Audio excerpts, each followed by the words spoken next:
Orient bell tiles studio से आप देख रहे हैं एबीपी न्यूज।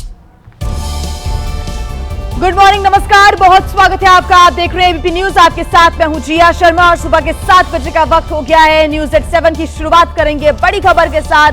प्रयागराज में शंकराचार्य स्वामी अविमुक्तेश्वर आनंद स्नान नहीं करेंगे, इस पर वो अड़े हुए हैं और ऐसे में विरोध में शिविर के बाहर शंकराचार्य का धरना लगातार जारी है। मौनी अमावस्या पर प्रशासन के रवैये से नाराज हैं शंकराचार्य। तो बड़ी खबर इस वक्त हम आपको बता रहे हैं, शंकराचार्य अविमुक्तेश्वर आनंद अभी भी नाराज हैं और ऐसे में वो स्नान नहीं करेंगे, इस पर वो लगातार अड़े हुए हैं। विरोध में शिविर के बाहर शंकराचार्य का जो नाराजगी है वो जरूर देखने को मिल रही है, वो वहीं पर इस वक्त मौजूद है। तो एक तरफ जहां संगम नगरी प्रयागराज में बसंत पंचमी के मौके पर श्रद्धालुओं का तांता लगा हुआ है, संगम में स्नान के लिए सैलाब उमड़ पड़ा है, तो ऐसे में दूसरी तरफ ज्योतिपीठ के शंकराचार्य ने अब तक स्नान नहीं किया। माघ मेला और स्वामी अविमुक्तेश्वरानंद के बीच शुरू हुई सनातनी अब संत बनाम सरकार की लड़ाई में तब्दील होती नजर आ रही है।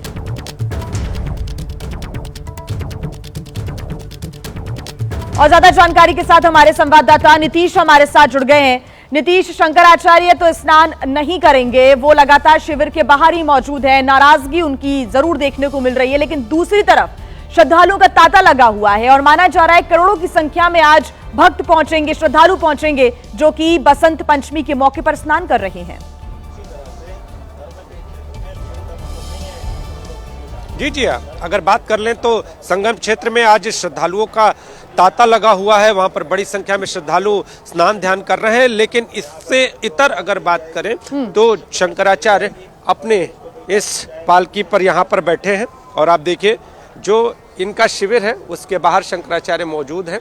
हम इनसे बात भी करेंगे और जानने का प्रयास भी करेंगे कि आखिर ये आज स्नान करने नहीं जा रहे या आगे का अपडेट क्या है, हम इनसे जानेंगे और इनसे बातचीत के बाद और जो स्थिति है वो और भी स्पष्ट हो पाएगी कि आखिर जो शंकराचार्य हैं उनका इस पूरे मसले पर क्या कहना है। देखिए ये बटुक जो है वो यहाँ पर बाहर है और आपको बता दूं कि जिस तरह से जब शंकराचार्य स्नान के लिए जाते हैं तो वो प्रक्रिया पहले भी थोड़ी सी आगे बढ़ती होती है और जो ये बटुक हैं तब तक हम इनसे बात कर लेते हैं। स्वामी जी, अगर स्नान के लिए जब आप लोग जाते हैं तो वो पहले से तैयारी दिखती है, यहाँ कुछ ऐसा दिख नहीं रहा है और स्वामी जी अपना बैठे हुए हैं वहाँ पर, क्या लग रहा है, जाना है, क्या करना है? अभी भी पूरी तरह से हट एकदम बरकरार नहीं, बात हट की नहीं है। बात यह है ना कि महाराज जी ने कल ही बता दिया कि जिसके जीवन में अमावस्या बीत जाए, मौनी अमावस्या, उसके जीवन में पंचमी आएगा ना। अभी तो मौनी अमावस्या का स्नान ही नहीं हुआ है महाराष्ट्र का, तो पंचमी का स्नान कैसे होगा? तो हट की बात नहीं, बात मर्यादा संरक्षण की है, उसका ध्यान रखा जाना चाहिए। मौनी अमावस्या का स्नान जैसे ही कंप्लीट होगा वैसे ही बसंत पंचमी का भी स्नान हो जाएगा। अभी चूंकि वो पूरा नहीं हुआ है इसीलिए बसंत पंचमी के स्नान की कोई बात ही नहीं है। मौनी अमावस्या तो बीत चुकी, अब तो वो अगले साल आएगी। प्रशासन के लिए बीत चुकी, अभी धार्मिकों की नहीं बीती। धार्मिकों का स्नान हुआ था उस दिन केवल, लेकिन स्नान के बाद पूर्णाहुति का स्नान जब तक शंकराचार्य स्वयं स्नान नहीं करते हैं ना, जैसे यज्ञ जब आप करते हैं और पूर्णाहुति का नारियल नहीं पड़ता है तब तक नहीं होता है, तो शंकराचार्य स्वयं स्नान किए नहीं, इसलिए धार्मिकों को तसल्ली बिल्कुल। देखिए नीतीश, जब आप शंकराचार्य स्वामी अविमुक्तेश्वरानंद से बात करेंगे तब आपका हम रुख करेंगे, आप बने रहिएगा हमारे साथ। लेकिन दर्शकों को हम बता दें कि ये जो विवाद है वो लगातार अब बढ़ता जा रहा है। हरियाणा के सोनीपत में सीएम योगी ने इशारों में स्वामी अविमुक्तेश्वरानंद पर कटाक्ष किया तो शंकराचार्य ने पलटवार भी किया।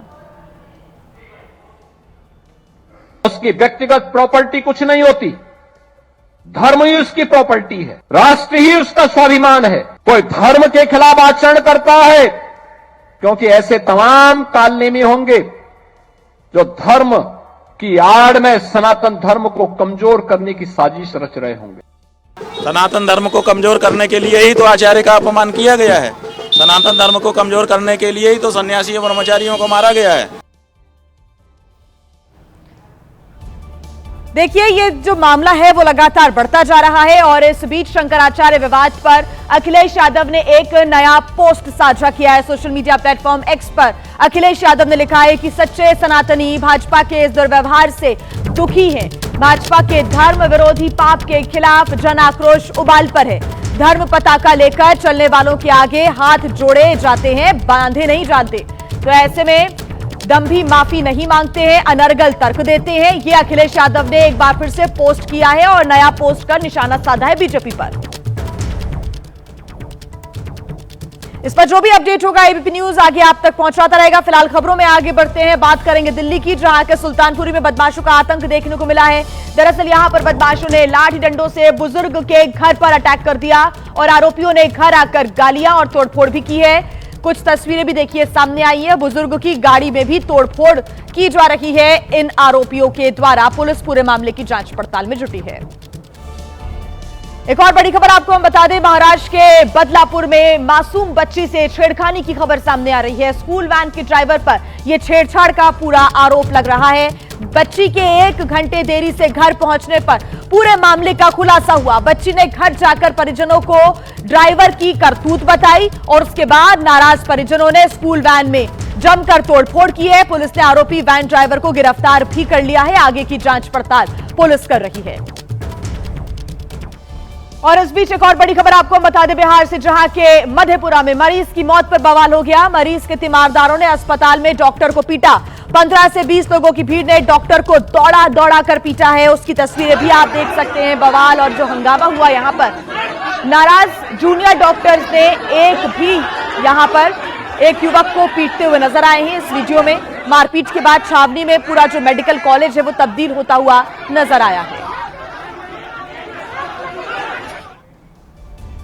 और अब बड़ी खबर आपको बता दें, महाकाल की नगरी उज्जैन से मिल रही है, जहां पर मध्य प्रदेश के उज्जैन में भारी बवाल हो गया और उज्जैन के तराना इलाके में तोड़फोड़ की घटना हुई है। दरअसल बजरंग दल के कार्यकर्ता पर हमले के बाद लोगों में गुस्सा यहां देखने को मिला। इतना ज्यादा आक्रोश की गुस्साए लोगों ने बसों में तोड़फोड़ कर दी। आग लगाने की कोशिश भी यहां पर की गई। गुस्साए लोगों ने थाने का भी घेराव कर दिया। पत्थरबाजी होती है और जो हाथ में आता है उससे यहां पर बस में तोड़फोड़ करने का प्रयास किया गया। संग्रहालय के बाहर होटल पर बैठा हुआ था, तो वहां पर 10-15 लड़के आए, मुस्लिम लड़के। तो मेरे डायरेक्ट आके राड़ की माथे में दी, जिससे मेरे को चक्कर आए, मैं बेहोश हुआ। फिर मेरे भाई ने थोड़े 2-4 आए, उनके पास में हथियार चाकू वाकू वगैरह भी थे। तो मेरे भाई आए, उनको देख के वो भागे वहां से। फिर उसके बाद में उन्होंने मेरे को इसलिए मारा क्योंकि पहले मैंने लव जिहाद के केस वेस थोड़े पकड़े हुए थे और कल बसंत पंचमी का कार्यक्रम था, इस कारण मेरे को पहले से मेरे को टारगेट में कर रहे थे। से हमारी पुलिस की टीम अस्पताल में चर्चा में है। उनके बताए अनुसार करीब 6 लोगों के विरुद्ध अभी मामला हत्या के प्रयास से दर्ज किया गया। तराना में स्थिति अभी सामान्य है। भारी बल हमने तैनात किया हुआ है, पुलिस फोर्स, ड्रोन और सीसीटीवी भी हम लोग एक्स्ट्रा लगवा रहे हैं। और जो उनके आरोपी हैं उनकी धरपकड़ के लिए पूरी रात अभी टीम लगी रहेगी और शीघ्र उनको गिरफ्तार करके कड़ी कार्रवाई उनके खिलाफ की जाएगी।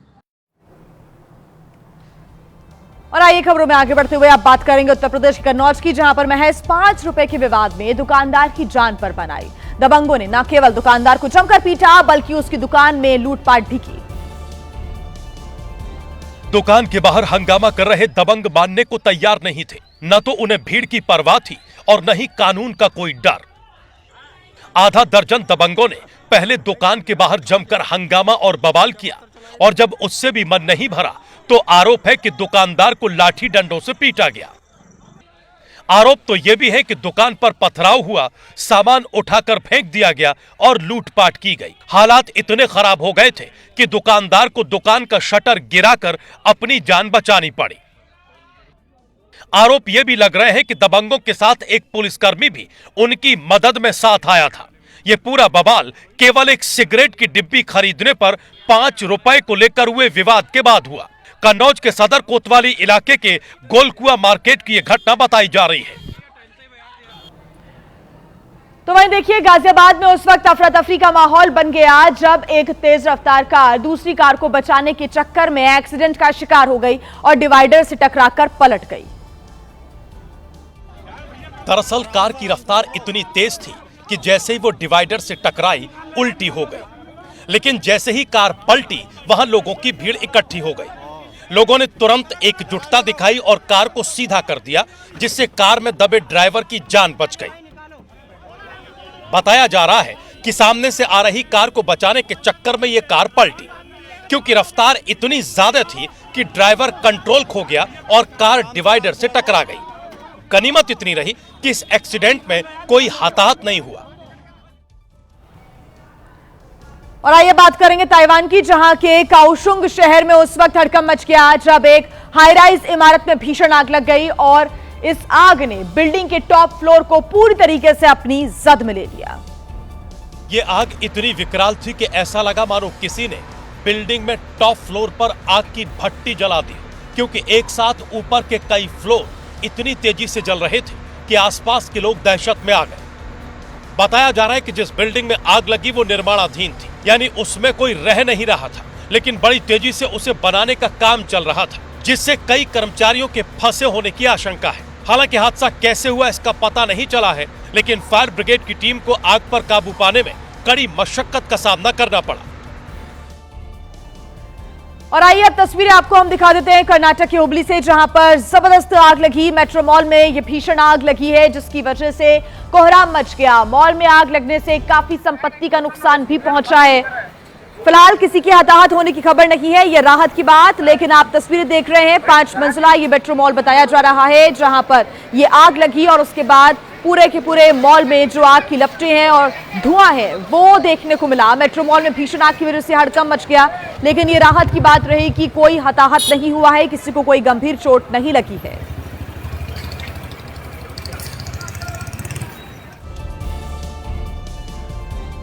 उत्तर प्रदेश के आगरा में उस वक्त हादसा हो गया जब एक चलती हुई कार में अचानक आग लग गई और देखते ही देखते कार आग का गोला बन गई और ड्राइवर उसके अंदर जिंदा जल गया।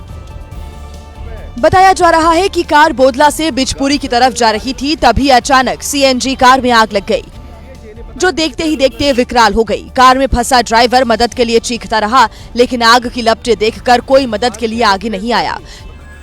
जानकारी के मुताबिक कार में रखे सीएनजी सिलेंडर की वजह से आग और ज्यादा भड़क उठी। लोगों ने तुरंत फायर ब्रिगेड को खबर दी। फायर ब्रिगेड की टीम ने कड़ी मशक्कत के बाद आग पर काबू पा लिया, लेकिन तब तक कार पूरी तरह से जलकर राख हो चुकी थी। हादसे के पीछे शॉर्ट सर्किट को बताया जा रहा है। और वहीं जम्मू कश्मीर के उरी में आग का तांडव देखने को मिला। उरी के जंगलों में अचानक से भड़की आग। सूखे की वजह से ये जो आग है वो तेजी के साथ विकराल होती हुई नजर आई। तस्वीरें भी आप देख रहे हैं, जम्मू कश्मीर के उरी में आग का तांडव देखने को मिला। उरी के जंगलों में भीषण आग लगी। सूखे की वजह से यहां पर जंगल धधकते हुए नजर आए। सूखे पत्ते की वजह से यहां पर जो जंगल है उसमें आग तेजी के साथ फैली और एक बड़े इलाके को इस आग ने अपनी चपेट में ले लिया।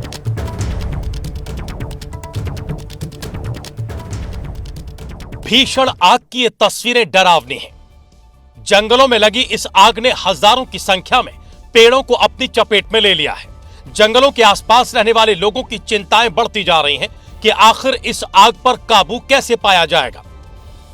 वन विभाग की कई टीमें मौके पर हैं और हालात का जायजा ले रही हैं। आग पर काबू पाने के लिए अग्निशमन अभियान शुरू किया गया है, लेकिन आग की भयावहता और उसके विकराल रूप को देखकर ऐसा लगता है कि तुरंत कुछ हो पाना संभव नहीं है। बड़ा सवाल यह है कि ठंड के इस मौसम में यह भीषण आग लगी कैसे? इस सवाल का जवाब फिलहाल किसी के पास नहीं है। बीजेपी के फायर ब्रांड नेता संगीत सोम अक्सर अपने विवादित और भड़काऊ बयानों को लेकर चर्चा में रहते हैं और अब उनका एक वीडियो सामने आ गया है जिसमें वो ड्यूटी कर रहे पुलिस वालों को धमकाते हुए नजर आ रहे हैं। देखिए जरा ये वीडियो।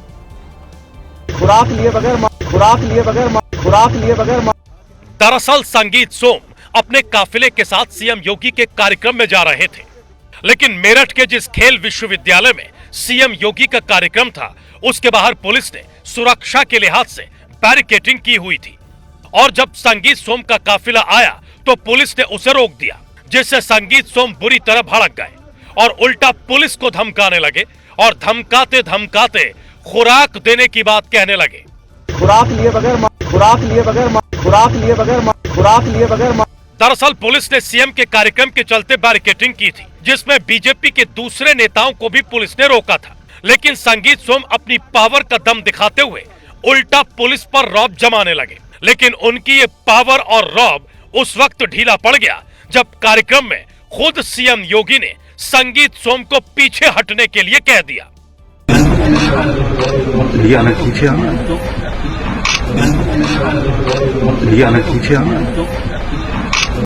दरअसल संगीत सोम खुद सीएम योगी के बगल में खड़े थे और जल शक्ति राज्य मंत्री दिनेश खटीक पीछे थे, लेकिन जैसे ही सीएम योगी ने संगीत सोम को पीछे हटने के लिए कहा, तुरंत मंत्री जी आगे आ गए। लेकिन जिस अंदाज में सीएम योगी ने संगीत सोम को टोका, उसका वीडियो अब वायरल हो रहा है। क्योंकि जिस कार्यक्रम में जाने के लिए संगीत सोम पहले पुलिस को धमका रहे थे, उसी कार्यक्रम में जब सीएम योगी ने उन्हें साइडलाइन किया तो तस्वीरें वायरल हो गईं। दरअसल पहले भी हनक दिखाने के लिए संगीत सोम ऐसी हरकतें करते रहे हैं। सरकारी सुरक्षा के दुरुपयोग करने के आरोप भी लगते रहे हैं। अभी थोड़े दिन पहले ही उनके ऊपर स्लॉटर हाउस में पार्टनरशिप और कई कारोबार करने के आरोप लगे थे और अब संगीत सोम फिर से सवालों के घेरे में है। और आइए अब बात करेंगे मध्य प्रदेश की बड़ी खबर आपको बता दें। यहां से आज धार के भोजशाला में बसंत पंचमी की पूजा होगी। सुप्रीम आदेश के तहत पूजा और नमाज दोनों होंगे। भोजशाला में दोपहर 12 बजे तक पूजा फिर नमाज होगी। पूजा और जुमे की नमाज को देखते हुए पुलिस भी अलर्ट पर है। बता दें आपको कि मौके पर भारी पुलिस फोर्स की तैनाती की गई है। आज भोजशाला के आसपास सीसीटीवी से भी निगरानी हो रही है। दरअसल धार की भोजशाला पर बसंत पंचमी से पहले ही विवाद शुरू हो गया था। बता दें आपको कि सुप्रीम कोर्ट ने कल ही जो आदेश है वो दिया है और आज के दिन पूजा के साथ साथ नमाज पढ़ने पर भी मुहर लगा दी है। दरअसल इस बार बसंत पंचमी और जुमे की नमाज का दिन एक ही है, जिसे लेकर हिंदू पक्ष की तरफ से याचिका दाखिल की गई। मामले पर सुप्रीम कोर्ट ने ऐतिहासिक फैसला सुनाते हुए कहा कि भोजशाला परिसर में हिंदू पक्ष सूर्योदय से लेकर सूर्यास्त तक पूजा कर सकता है, लेकिन पूजा सूर्योदय से दोपहर 12 बजे तक होगी। इसके बाद दोपहर 1 बजे से 3 बजे के बीच नमाज अदा की जाएगी और 4 बजे के बाद फिर से सूर्यास्त तक सरस्वती पूजा की अनुमति दी गई है। सुनवाई में ये बिल्कुल निकल कर आया है कि कानून व्यवस्था के हिसाब से ही व्यवस्था बनाई जानी, ऐसी ही व्यवस्था बनाई जानी है जिससे कानून व्यवस्था भंग ना हो। इधर जिला प्रशासन ने पूरे इलाके को छावनी में तब्दील कर दिया। 300 मीटर के दायरे को नो फ्लाइंग जोन घोषित किया गया ताकि ड्रोन या किसी अन्य हवाई गतिविधि से सुरक्षा व्यवस्था प्रभावित न हो। अतिरिक्त बल को भी तैनात किया गया और संवेदनशील इलाकों पर विशेष नजर रखी जा रही है। वहीं जम्मू कश्मीर के कुपवाड़ा में तेज हवाओं के बीच हुई बर्फबारी से पारा गिर गया है। कई इलाकों में बर्फबारी से संकट भी पैदा हो गया है। बताया जा रहा है कि बर्फबारी से पहले तेज हवाएं चल रही थी, फिर अचानक मौसम बदला और तेज बर्फबारी होने लगी, जिससे कुपवाड़ा में बर्फ की सफेद चादर बिछ गई। मौसम विभाग इस बर्फबारी के लिए वेस्टर्न डिस्टर्बेंस को वजह बता रहा है, क्योंकि इस मौसम में इस तरह की हवाएं आम तौर पर नहीं चलती हैं। ये हवाएं कितनी तेज हैं, इसका अंदाजा इस बात से लगा सकते हैं कि कई जगह बिजली ठप हो गई। प्रशासन ने अलर्ट जारी किया कि बिजली के टूटे हुए तारों को न छुएं। दरअसल तेज हवाओं की वजह से कई जगह बिजली के तार टूट जाते हैं और जाने अनजाने लोग इनकी चपेट में आकर हादसों का शिकार हो जाते हैं। और आइए अब रुक कर लेते हैं हिमाचल की राजधानी शिमला की, जहां पर सीजन की पहली बर्फबारी हुई है। शिमला में कड़ाके की ठंड के करीब 2 महीने के बाद ये बर्फबारी हुई है और इसके चलते मौसम सुहाना हो गया है और किसानों के चेहरे भी खिल गए हैं। बताया जा रहा है कि हिमाचल के कई इलाकों में बारिश और बर्फबारी का दौर चल रहा है।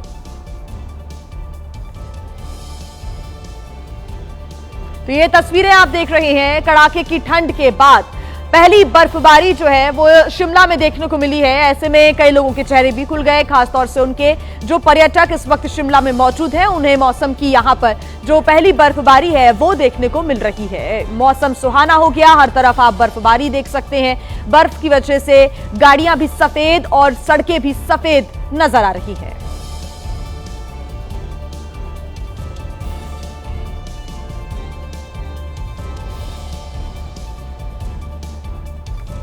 वहीं हिसार के लाल रोहताश बिश्नोई ने इतिहास रच दिया है। जी हां, वो यूरोप की सबसे ऊंची माउंट एल्ब्रुस पर बिना ऑक्सीजन के 24 घंटे बिताने वाले दुनिया के पहले पर्वतारोही बन गए हैं।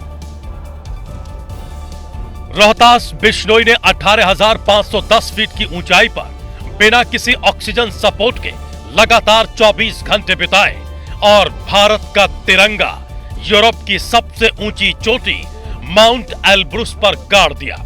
मैं दुनिया का पहला लड़का बन गया यूरोप कॉन्टिनेंट के हाईएस्ट पे रुकने वाला। रोहतास हिसार के मलापुर गांव के रहने वाले हैं, लेकिन उनके बुलंद इरादों ने न केवल हरियाणा का बल्कि पूरे देश का नाम रोशन कर दिया। क्योंकि जिस चोटी पर बिना ऑक्सीजन के एक पल रहना मुश्किल होता है, वहां रोहतास ने पूरे 24 घंटे बिताए हैं। उनके इस जज्बे को पूरी दुनिया सलाम कर रही है। और इस बीच एक बड़ी खबर हम आपको बता दें, प्रयागराज में शंकराचार्य स्वामी अभिमुक्तेश्वर आनंद स्नान नहीं करने पर अड़े हुए हैं और विरोध में शिविर के बाहर ही इस वक्त शंकराचार्य का धरना जारी है। वो वहीं पर बैठे हुए हैं। मौनी अमावस्या पर प्रशासन के रवैये से नाराज हैं शंकराचार्य और उन्होंने कह दिया है कि बसंत पंचमी पर भी वो ये चौथा जो बड़ा स्नान है उसमें हिस्सा नहीं लेंगे, वो स्नान नहीं करेंगे, क्योंकि उन्होंने मौनी अमावस्या का ही जब स्नान नहीं किया तो बसंत पंचमी का भी वो स्नान नहीं करेंगे। आपको बता दें कि मौनी अमावस्या पर प्रशासन के रवैये से लगातार शंकराचार्य अभिमुक्तेश्वर आनंद नाराज है। लगातार इस पूरे मामले को लेकर सियासी सरगर्मियां भी उत्तर प्रदेश में जारी हैं। जो राजनीतिक प्रतिक्रियाएं हैं वो भी इस बीच सामने आ रही हैं। आप संगम की ओर नहीं गए। श्री राम श्री राम श्री राम। अब तक तो तैयारी हो जाती थी, आगे बढ़ जाते थे। आपने कल भी जिस तरह से बताया था हम लोगों को कि हम नहीं जाएंगे, अभी का हम जानना चाहेंगे, अभी क्या कुछ विचार बदला है स्वामी जी या वैसे ही? हमारे विचार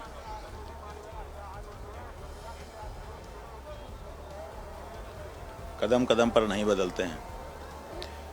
विचार करके ही हम बोलते हैं और बोल देने के बाद उस पर दृढ़ रहते हैं। तो जो बात कह दी गई है हम उसी पर दृढ़ हैं। विचार बदलने का कोई प्रश्न नहीं है। ये मेला शंकराचार्यों के द्वारा बसाया गया मेला है। इतिहास गवाह है, साक्षी है कि शंकराचार्यों ने इस मेले को मुगलों से बचाने के लिए कितना त्याग बलिदान किया है। आज उन्हीं शंकराचार्य को आप संगम स्नान से रोक देते हो, ये अन्याय बहुत बड़ा हुआ है। इसलिए विचार बदलने का कोई प्रश्न ही नहीं है। और ये बात आपको हम बताना चाहेंगे कि कहा जा रहा है कि परंपरा नहीं है पालकी में बैठ करके स्नान की। अभी एक इंटरनेट के जानकार व्यक्ति ने 2024 में जब हम माघ मेले में पालकी में बैठ करके स्नान करने के लिए गए थे, पुलिस सुरक्षा के बीच में, वो वीडियो इंटरनेट से निकाल करके भेज दिया है। हम चाहेंगे कि उसको भी ज़रूर आप सम्मिलित करिए, दिखाइए कि कैसे ये परंपरा रही है कि शंकराचार्य पालकी में ही बैठ करके जाता रहा है और प्रशासन उनको नहलाता रहा है। लेकिन इस बार वो हम ही को झूठा सिद्ध कर रहे हैं। स्वामी जी, बयान भी आने लगे और आपने अपनी बात भी रखी, कल भी रखी थी। कुछ कहा था आपने, मौनी अमावस्या का स्नान नहीं हुआ, बसंत पंचमी का स्नान कैसे? हम हाँ ठीक है, ये बात तो हमने कल कही दी थी, दोबारा दोहरा दे रहे हैं कि जब मौनी अमावस्या का स्नान हुआ ही नहीं तो फिर उससे आगे कैसे हम बढ़ सकते हैं। पहले मौनी अमावस्या का स्नान जो छूटा हुआ है वो तो हो। और ये इसलिए भी ज़रूरी है कि हम मौनी अमावस्या के दिन अपने शिविर से संगम स्नान के लिए निकले थे। अभी तो हम शिविर में वापस प्रवेश किए ही नहीं, लौटे ही नहीं। इसका मतलब स्नान के लिए जो निकले थे तो अभी हम तो यात्रा में ही हैं, रास्ते में ही हैं। तो जब तक उस स्नान को हम संपन्न नहीं कर लेंगे तब तक किसी और स्नान की बात हमारे लिए बेमानी। स्वामी जी, ये हल निकलेगा कैसे? क्या इसके बीच का हल क्या है? आप कह रहे हैं कि स्नान हम अभी रास्ते में ही हैं, इसके बीच का हल क्या है? कैसे आप स्नान करने जाएंगे, क्या करेंगे, क्या है इसके बीच का हल? उन्हीं से पूछिए जिन लोगों ने ये शुरू किया है। हमने तो शुरू किया नहीं, हम तो स्नान के लिए जा रहे थे जैसा कि विगत वर्षों में जाते रहे हैं। अब तो हमारे पास 2024 के स्नान का हमारा वीडियो भी है। तो हम तो 2024 में इसी तरह से गए थे। जितने लोग इस समय हमारे साथ थे, शायद उस पुराने वीडियो में उससे ज़्यादा लोग दिखाई दे रहे हैं। और पालकी में ही गए थे और संगम स्नान करके वापस आए थे। कोई भगदड़ तो उस समय नहीं मची थी। तो फिर ये बात काल्पनिक रूप से उठा करके जनता को गुमराह करना कि भगदड़ मच जाती, ये बात तो झूठी निकल गई ना। तो हम तो अपनी बात पे स्पष्ट बने हुए हैं। उन्होंने ये शुरू किया है हमारी पालकी को रोक करके और हमको नीचा दिखाने की कोशिश करके, शंकराचार्य का अपमान करने की कोशिश करके, साधु संतों को मारपीट करके उनको अपमानित करने की कोशिश करके। इसलिए रास्ता उन्हीं को निकालना है, हमें नहीं निकालना है। हम तो अपनी टेक पर बैठे हुए हैं। डिप्टी सीएम केशव प्रसाद मौर्य का बयान भी सामने आया है। अब उसके बाद आपको जानकारी में है वो बयान, तो उसके हाँ जी, हमको बताया गया है कि डिप्टी सीएम केशव प्रसाद मौर्य जी ने ये कहा है कि शंकराचार्य जी को स्नान करके विवाद का पटाक्षेप करना चाहिए, लेकिन शंकराचार्य जी की जो मानहानि उनके मुख्यमंत्री के द्वारा। और अब एक बड़ी खबर आपको बता दें, महाकाल की नगरी उज्जैन से ये बड़ी खबर मिल रही है। मध्य प्रदेश के उज्जैन में भारी बवाल की तस्वीरें आई है सामने। उज्जैन के तराना इलाके में तोड़फोड़ की गई। बजरंग दल कार्यकर्ता पर हमले के बाद इलाके में बवाल हो गया और गुस्साए लोगों ने बसेस में भी तोड़फोड़ कर दी। गुस्साए लोगों ने थाने का भी पथराव कर दिया, घेराव कर दिया। तो तस्वीरें यहां से निकलकर सामने आई है। बताया जा रहा है कि बजरंग दल के कार्यकर्ता पर पहले अटैक हुआ था और उसके बाद लोगों में इतना ज्यादा ये गुस्सा देखने को मिला कि थाने का भी घेराव कर दिया गया और जो बस यहां पर खड़ी हुई थी उन पर पत्थर बरसाए गए, बस में तोड़फोड़ की गई, आग लगाने का प्रयास किया गया। ये तस्वीरें भी आप देख रहे हैं। हालांकि पुलिस की तरफ से अब पूरे मामले को लेकर जांच पड़ताल की जा रही है। ये तस्वीरें आप देख रहे हैं मध्य प्रदेश में उज्जैन की तस्वीरें हैं, जहां पर तराना इलाके में जमकर तोड़फोड़ हुई है। पहले बजरंग दल के कार्यकर्ता पर हमला हुआ और उसके बाद लोगों का गुस्सा फूटा। गुस्साए लोगों ने बसेस में तोड़फोड़ कर दी।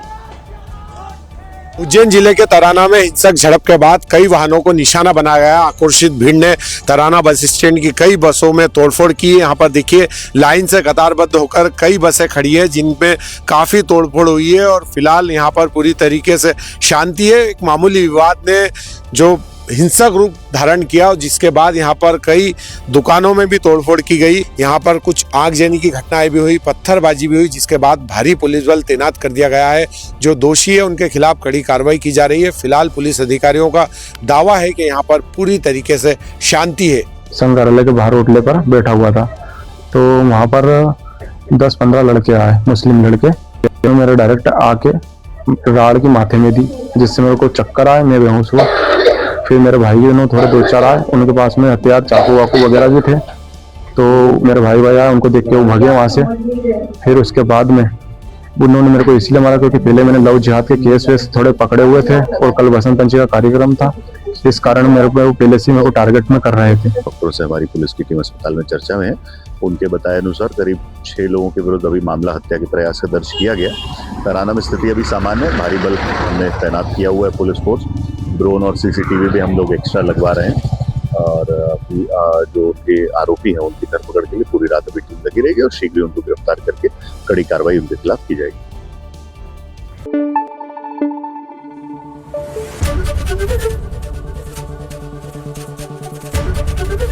एबीपी न्यूज आपको रखे आगे।